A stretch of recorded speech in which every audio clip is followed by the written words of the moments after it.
back again. Here we go.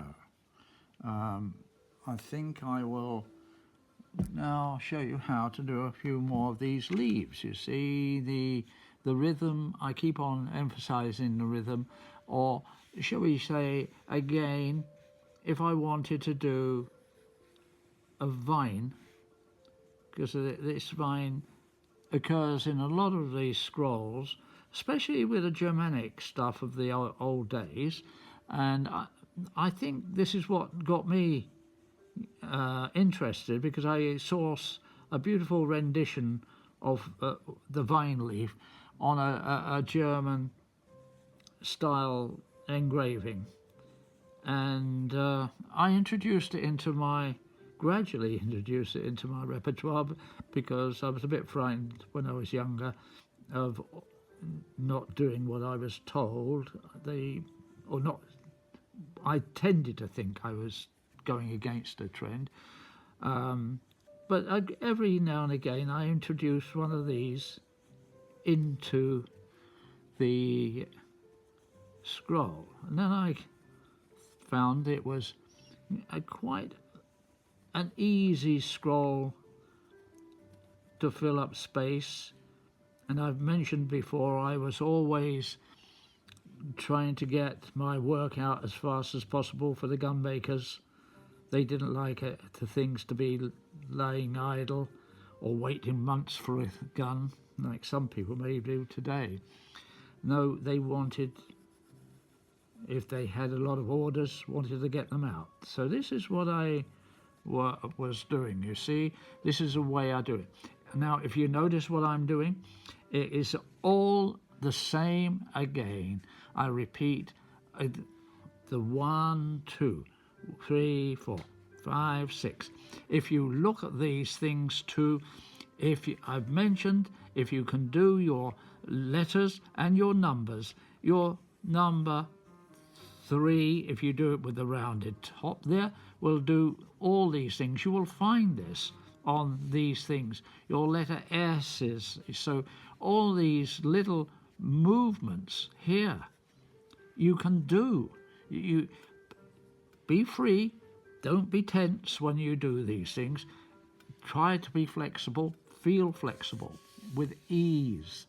So if I was to do this one now, I could make something come this way. You see, now, as I mentioned before, if you have this tendency to do a large leaf and big like that to fill space up, then do a small one, that's not my style. It's other people's style. Go along with it, because I'm not saying it's wrong. It's never wrong. Everybody can do exactly what they like with scroll work as long as it looks good. I will just try to explain to you, this is my style, and I find that if I pass this on, it may be more helpful because it's more rhythmical and a shorter stroke, you see. So if I was to do this again there, and I was to do another one across here, I'm already in the throes of making another leaf here. So it's according to what I'm doing. I've done a little cut there, but I will bring a slightly large one over here. So now I have this, and I could perform this on this side.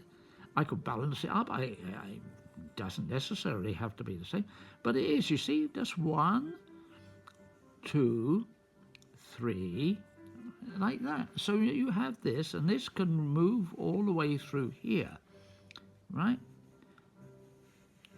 So everything here scrolls can come through here. Something from this side could show coming through here, and it could go up through there, and it could turn itself back on here. Okay, it's still in view. Oh, thank God. I keep on, excuse me, people, for I'm talking to myself most of the time. Okay, here we go. So I'll do another one here. Oh, good. See? So now we're doing this. Again, we're doing another one. We're doing a half leaf now, but you see the rhythm and how easy it can be. This is drawing it, by the way. You may need a little bit more with your engraving a little bit more finish, shall we say. Oh, here we go. Okay. So I'm putting in another leaf here. You see what it's a ladder, it's a movement. Another leaf comes out. So this guy here is going to perform something like this, but it's a half leaf, or that's trying to show it's a half a leaf. So I'm going back here, and then I'm coming here, right? Because I want to go back on this.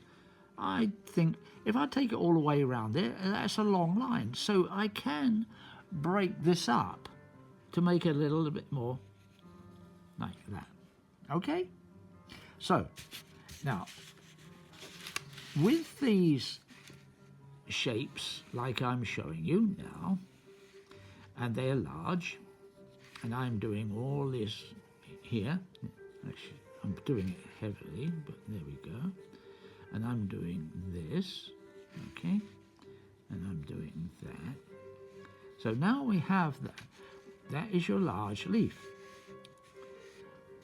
We can always make these things look more intricate with hardly any more problems, because you can make these shorter, or you can cut into these. You see here, so I'll come back into this one here, right?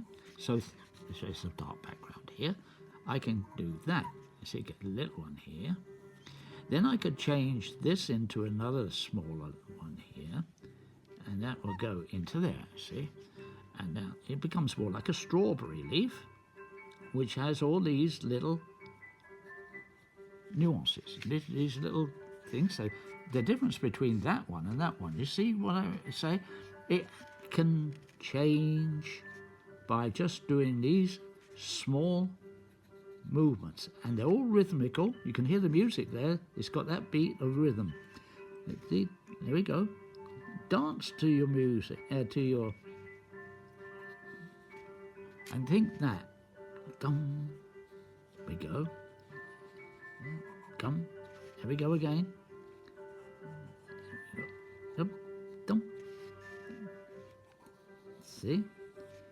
So, when you're doing, it's like the human body. If you've got an arm or a leg or anything like that, you have one, where's the muscle here? It comes there. Then you've got another one that comes here into the crook of the arm, right? Then there's the forearm here, but it's the same length. And then you have the hand here. You wouldn't think that's the same, but it's the same length when it's open, see? So all of this here is like the human body. It's broken up into these things, hip there, then thigh, then the leg, and then it goes into these proportions. That's what we want here to balance this up. So here, it will follow this line here.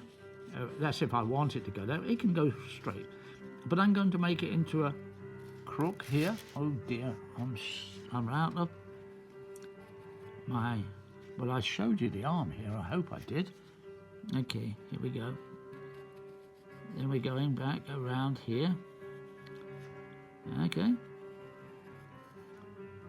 So now we're doing all these little movements here to make this sword. Now I can do this again, make some small ones here. And there, you see? That's doing that. That's one lesson. Leave you to do something else. But okay, I think I've got you in, and I'll talk to you later.